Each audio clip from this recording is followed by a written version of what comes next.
8.1 number 5, still pretty small because the problem's so big I can barely get it on the screen. I hope it's readable. We'll find out. Anyway, it says total blood volume is important in medical research. For healthy adults, the red blood cell volume mean is about, okay, I think I'm going to write this down. The mean is about 28. Red blood cell volume that is too low or too high can indicate a medical problem. Suppose that Roger has had 7 blood tests, so N is equal to 7. And the volumes were, okay, so we're given these 7 numbers here. Now, we are going to let X be a random variable that represents Roger's red blood cell volume. Assume that X has a normal distribution. All right, so we're told that. Assume that X has a normal distribution. So we're assuming this. That as you take blood and look at the red blood cell volume, some are real low, some are real high, but most are right kind of in here. So we're assuming that kind of a shape, that there's more in here and fewer out here. Now let's see. Use 0.01 level of significance. So question A, what is the level of significance? I'm just going to bet it's 0.01. Now down here, what we want to do is state the null and alternate hypotheses. Will you use left, right, or two-tailed test? So what we're interested in is the standard for healthy adults is 28. So we want to see if we can nullify it in favor of what? Well, this just says if the red blood cell volume is too low or too high. It doesn't say greater than or less than. We just want to know if it's too low or too high. So we just want to know is it not equal to 28. So I've got these null hypotheses saying that it's 28, except this one, that's no good. This one says it's 28, and we want to see if we can nullify that in favor of not 28. Let's go with this one here.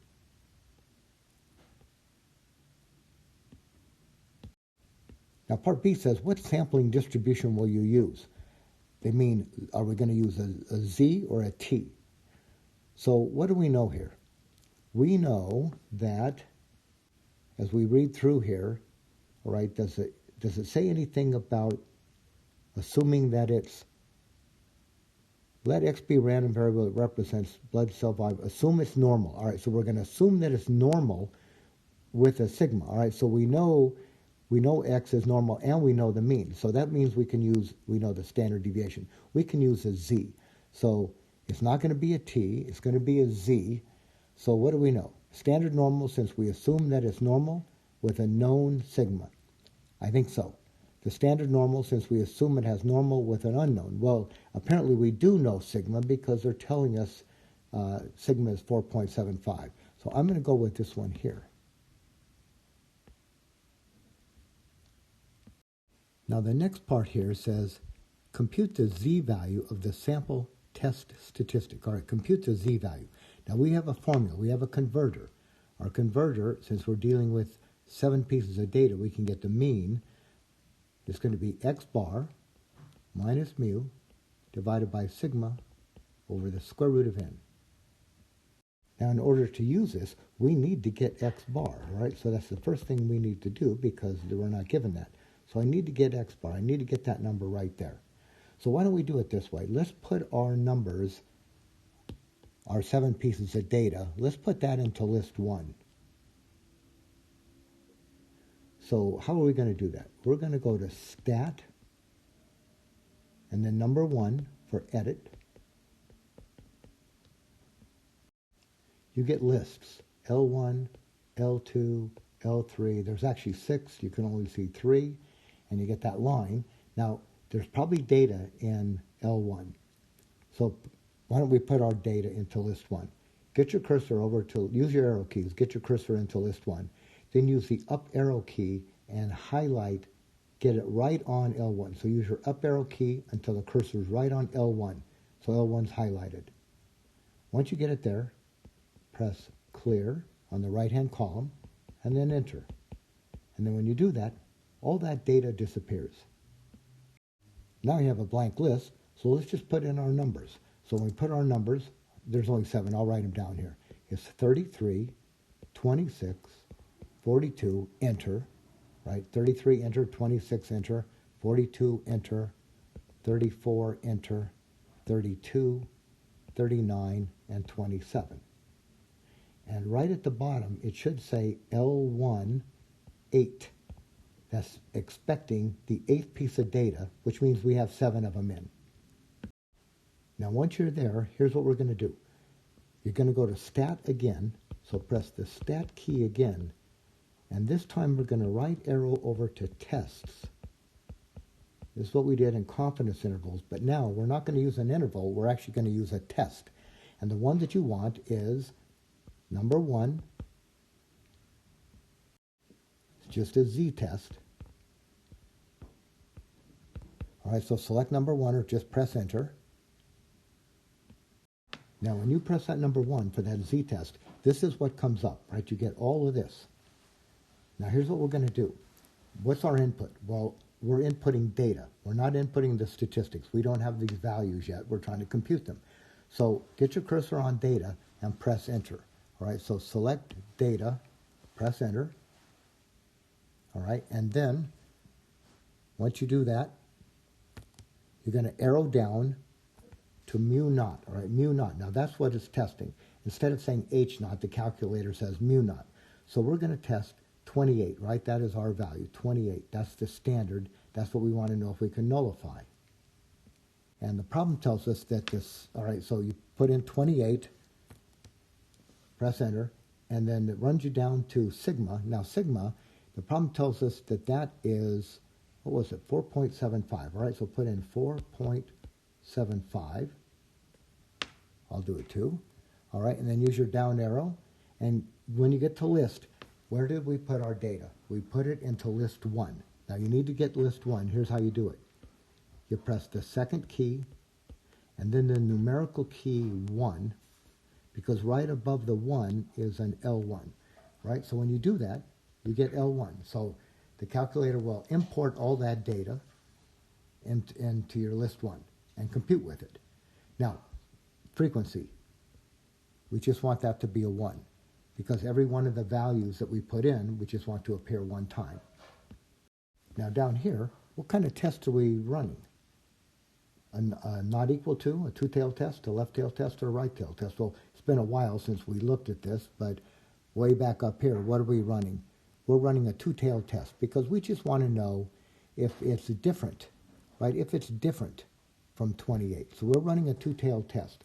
So get your cursor over here on not equal to, mu naught, press enter, make sure it happens, and then go down to calculate.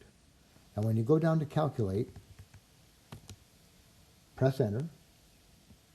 Now when you press that calculate, you get all this information here. Now the mu just tells you what your alternate hypothesis is. We're doing a two-tailed test. It tells you the z value. Now that z value, that's what we were trying to compute here. But to compute that, we needed to get x bar. Well, we're not computing by hand. Turns out x bar is right here. Calculator gave it to us anyway. And it also gives us the p-value. So while we're here, let's go over to the question. And the question said, compute the z-value. All right, well, we got the z-value. The z-value was at 2.94. All right, so I'm going to put that 2.94 back in here. 2.94, round to 2 decimal places. Part C says, find or estimate the p-value. All right, now the p-value turns out to be right here, 0.0032. So let's put that in, 0032. And then we're supposed to look at one of these. We've got 4 graphs here. Which one corresponds to what we're doing here? Well, we're running, a two-tailed test. So we have a normal curve. Here's what we're running. I'll draw a picture. What we're running is this. We're running a two-tailed test. All right, so we're going to put, there's our two-tailed test. Now, what are the p-values? Well, the p-values are going to be this area and this area. All right, because we're doing a two-tailed test. All right, so which one does that match? It's pretty clear. I think it's got to be this one here. All right, so I'm going to claim that it's that one. So I think I fill in that little circle right there.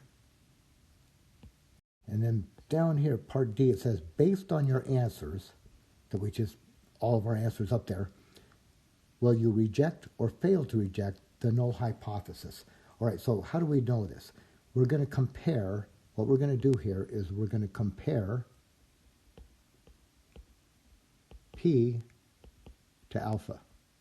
All right, now alpha is 0.01. All right, so that was, I like to set up a little table here. So the p-value is 0.0032. Alpha is 0.01. So our z-value is less than alpha. Now, if you can remember what to do here, that'll tell you to reject or fail to reject. If you're not sure, I have a hard time remembering this, so I do it this way. I see a less than sign. So I think, all right, that's less. I think that's small. All right, so what I have is a small, and it's a p-value, p for probability. So it's a small probability. So if it's a small probability, that means it is an unlikely event. But I'm seeing it, right? We're actually seeing this. We're actually seeing that data. So we're seeing, do we believe we're seeing something that's unlikely, or are we going to reject the claim or the standard? So I think what we're going to do is we're going to reject. Right, that's a long way to remember it, but it works for me. So I'm going to reject H naught. So I'm rejecting H naught. What does it say down here? All right. Are we going to reject H naught or fail to reject? Okay. Are the data statistically significant at... All right. So let's answer. At alpha equals 0.01, we reject the null hypothesis, include that the data are statistically significant. That looks pretty good. We have a significant difference between the claimed and the observed value. Second one, at alpha equals 0.01, we reject the null hypothesis and conclude that the data are not. Well, if they're not significant, you're not going to reject. At alpha equals 0.01, we fail to reject. Well, we are rejecting. Okay, so we can get rid of these two. When you reject, you have a significant difference between your claimed value or the assumed value and the observed value. So we're going to go with the first one up here. And then what we're supposed to do is part E, state your conclusion. All right, now, two possibilities. There is sufficient evidence at 01 to conclude that Roger's average cell volume differs from the average. That looks right, because we're rejecting the average. There is insufficient evidence. Well, we're rejecting this. We're rejecting that H naught is 28. So we're going to go with there is sufficient evidence. It's significant, right? So there is sufficient evidence to reject the claim or the standard of 28, and we're going to go with the fact that it's different. All right, so let's go with this one here. That's it.